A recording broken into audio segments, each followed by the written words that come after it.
Now we are coming to unit 4, that is proteins. So the first thing which comes to mind is again classification of protein. Classification of protein can be done based on shapes and sizes, and the next part is based on functional properties, and the third thing is based on the solubility or the physical properties. So coming to shapes and sizes, there can be two types of protein in that kind. One is fibrous and one is globular protein. In case of fibrous protein, the example can be keratin of hair, because our hair is a type of protein. Then actin and myosin in the muscles, collagen, these are the examples of fibrous protein.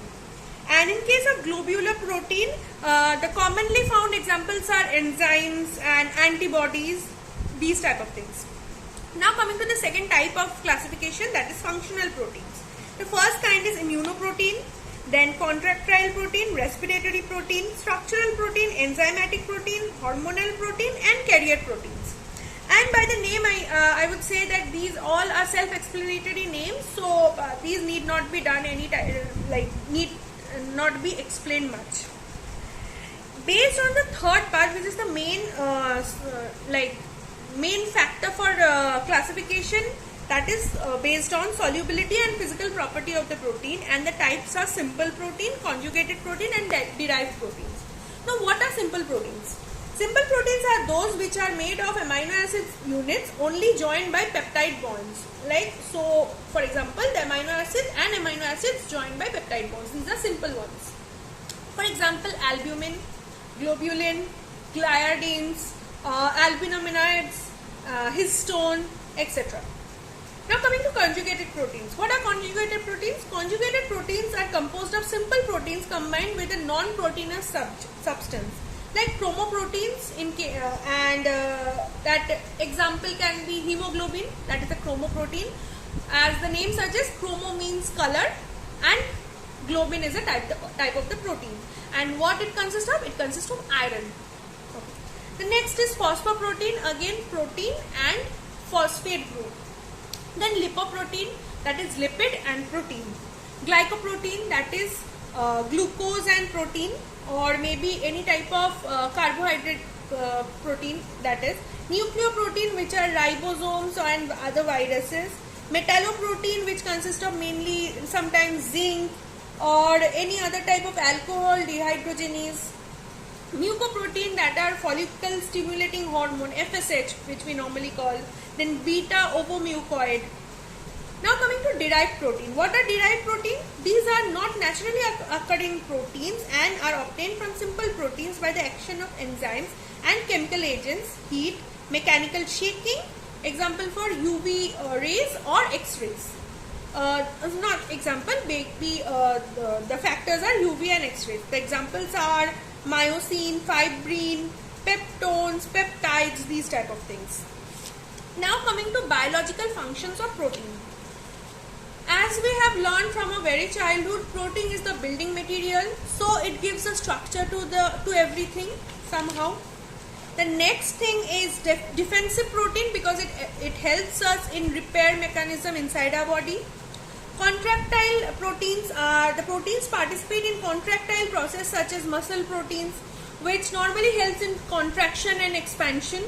Normally vasoconstriction and vasodilation is something which requires protein, and these are the contractile proteins. Vasoconstriction and vasodilation is the type of process. Then it is used for nutrient storage. The next is protein plasma. Protein in plasma is used for transport. Enzymes, of course, these are also a type of protein, and enzyme enhances any type of reaction. It acts as a catalyst. Hormonal proteins. Now hormones are there in every part of our body, which affects many of the functioning of our body, and these are basically proteins. Receptor proteins. There are signalins which does need receptors in the CNS program, that is central nervous system program. So we need protein over there. And miscellaneous functions like source of energy, toxic proteins are there. Then it has an anti-nutritional factor is there for trypsin inhibitors. Normally trypsin and chymotrypsin inhibitors are used in case of any bone injury. Normally in those cases we use these type of protein. Now a protein can be derived from animal, plant, and there are single cell proteins also. These are normally the food sources. I don't need to explain the sources in much. Okay. Based on the composition, we can differentiate the proteins. There are primary structure, there are secondary structure, there are tertiary structure, and quaternary structure. The primary structure of protein consists of order in which amino acids are bounded to one another by a peptide bond. The secondary structure of a protein involves the way that the chain of amino acid either twists or folds back upon itself to form alpha helical, beta sheet, or a variety of other possible arrangements. Now secondary structure in turn folds back and bonds to itself in a three-dimensional manner, which is known as tertiary structure. When the protein consists of more than one chain, or the shape is in which those separate chain bonds together, is called a quaternary structure. Okay. As I was saying, the sources. So, and you know, animal proteins come from meat, from fish, from poultry, and plant from different types of vegetable oils and vegetable proteins, cereal products, seed proteins. There are seed proteins, nuts. These are the normal sources. Now coming to single cell protein. The term single cell protein means the protein obtained from microbial sources like fungi, algae, bacteria, yeast, etc. Okay. There are certain advantages and disadvantages of these single cell proteins, which are given in a tabular form in your book. You can go through it. Now coming to the functional properties of protein. The three main functional properties: hydration process, which include properties like swelling, adhesion, dispersibility, solubility, and viscosity. The second type is property related to protein-protein interaction, which involves the processes of precipitation, gelation, and formation of other structure. And the surface properties, which relates primarily to surface tension, emulsification, foaming, and are the main characteristics of this protein. Now coming to the hydration process. So precipitation or solubility of protein is based on this hydration property. It gives the viscosity, gelation, texturization of that material of which we are talking about. Now for the protein-protein interaction, we can see that in dough formation normally, and in case of surface properties of protein, as I have said earlier, emulsification and then foaming, these all are, then flavor binding, these all are something which relates to surface properties of the proteins. Now coming to protein concentrates, this is a very important thing. As we can see, certain types of supplementation which we do normally, some say they are whey protein concentrates and some say they are soya protein concentrates. It is nothing but we extract the protein portion of that particular food. That may be whey in case of whey protein concentrates, and that may be soya from soya bean or nuggets. So nuggets or the raw soya bean.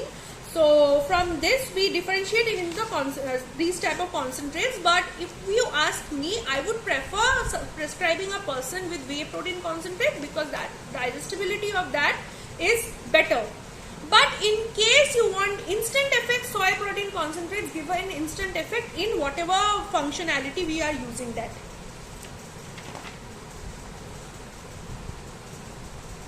Normally in baked goods or in any type of thing which needs dispersion properties in it, we use whey protein concentrates. That is something, and these type of things come for short notes. Now coming to protein isolates. Again we can see there are certain types of isolates, and isolate is always higher quality protein. So soybean protein isolate is something which we normally use. It is a concentrated form of it to use it in commercial basis. This is normally used for preserving seafoods and meat products, cereal products, dairy products. Is used for those. The next thing which we come upon is protein hydrolytes, or which helps in hydrolysis along with protein. So hydrolysis of food protein uses proteases like trypsin, chymotrypsin, pepin and thermolysin. So these are the types of protein which we normally use, and please go through the definitions, because from this chapter you get much more definitions and short notes in your question paper. Thank you.